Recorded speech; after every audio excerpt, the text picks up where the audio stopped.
مطلب؟ تو یہ دلیل ایک بنائی جاتی ہے.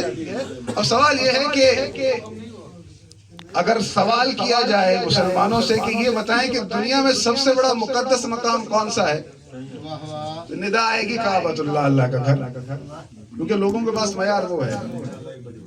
بھئی کعبہ جو ہے مقدس ترین مقام ہے مسلمانوں کے نزدیک.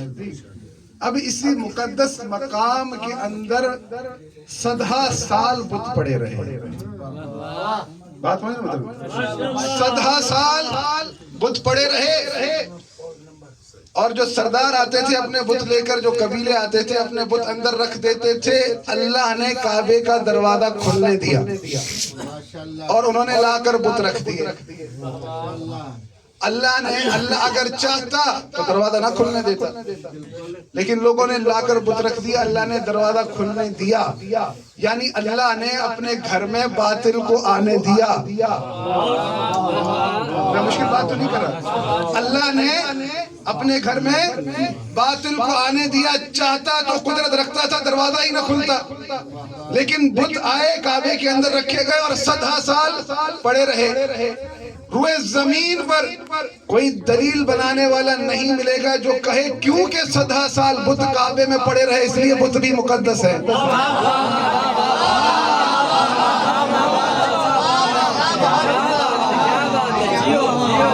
یہ بات سمجھ رہے؟ کوئی دلیل بناتا، آپ کو دلیل بناتا نہیں ملے گا. یہ کہے اس طرح کی دلیل بنائے. بھائی مقدس مقام میں تھے، 100 سال پڑے رہے، بت تھے، بت ہی رہے. بت ہی رہے. ایک اور معیار ہے کہ کسی کے پاس اگر کعبے کا کنٹرول ہو، حکومت ہو، وہ غلط نہیں ہو سکتا. بھئی بات یہ ہے کہ آپ کے ملک کے تمام حکمران آپ کی 70 سالہ تاریخ میں سب کے سب کعبے کے اندر داخل ہوئے ہیں، انہوں نے کعبے کا وزٹ کیا ہے. تو آپ کو کیا لگتا ہے یہ اپنی تقوی اور پرہیزگاری کی وجہ سے کعبے میں گئے؟ کیا اپنی شب زندہ داری کی وجہ سے گئے ہیں؟ کیا اپنے روزے اور نمازوں کی وجہ سے گئے ہیں؟ کیا اپنے تقوی کی وجہ سے گئے ہیں؟ وہ تو آپ ان کو اچھے طریقے سے جانتے ہیں کہ سب پر کرپشن کے چارجز، اچھے طریقے سے آپ ان کو جانتے ہیں کہ ان کا حال کیا ہے. لیکن یہ سارے کے سارے کعبے کے اندر داخل ہوئے ہیں. وہ کعبے کے اندر اس لیے داخل ہوئے ہیں کہ حکمران ہیں، حکمرانوں کے یار ہیں. اللہ دروازہ بند نہیں کرتا، کھلا رکھتا ہے. کوئی آتا ہے آ جائے. یعنی اللہ نے یہ معیار قرار نہیں دیا کہ میرے گھر میں اگر کوئی آ جائے تو اس کے پاس حق ہے. یہ دلیل نہیں ہے. یعنی باطل بھی اللہ کے گھر میں داخل ہو سکتا ہے. یعنی یہ تائید حاصل نہیں ہے.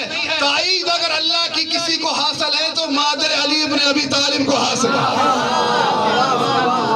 کہ جو اللہ کی تائید سے کعبے کے اندر داخل ہوئی، کہ جن کے لیے اللہ نے ایک الگ سے دروازہ بنایا. لیکن آپ یہاں سے اندازہ لگا لیں کہ جب حضرت موسیٰ علیہ السلام دنیا میں آنے والے تھے تو فرعون کے جو کیا کہتے ہیں اردو زبان میں معذرت کے ساتھ نجومی، انہوں نے کہا کہ ایک بچہ متولد ہوگا جو تیری حکمرانی کو ختم کرے گا. اب انہوں نے کیسے محسوس کیا؟ ستارگان کی تبدیلی سے.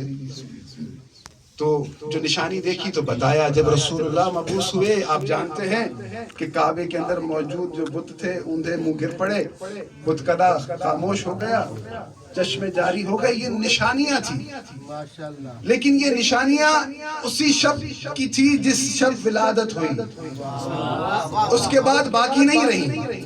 لیکن رسول اللہ کے وسیع کو دنیا میں آنا ہے، اللہ نے یہ نشانی قیامت تک رکھ دی.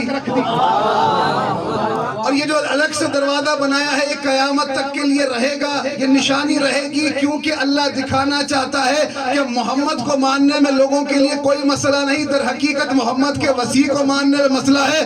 تو اس کی ولادت کی جگہ میں ہمیشہ دکھاتا رہوں گا، اس نشانی کو زندہ رکھوں گا. اور اللہ نے اس نشانی کو زندہ رکھا ہے، آج بھی موجود ہے. اور یہ نشانی موجود ہے، جسے چاہتے ہیں مٹائے لیکن مٹا نہیں پاتے. لیکن لوگوں کو یاد رہے گا یہ نشانی در حقیقت بتاتی ہے کہ جو رسول کا وسیع ہے وہ رسول جیسا ہے.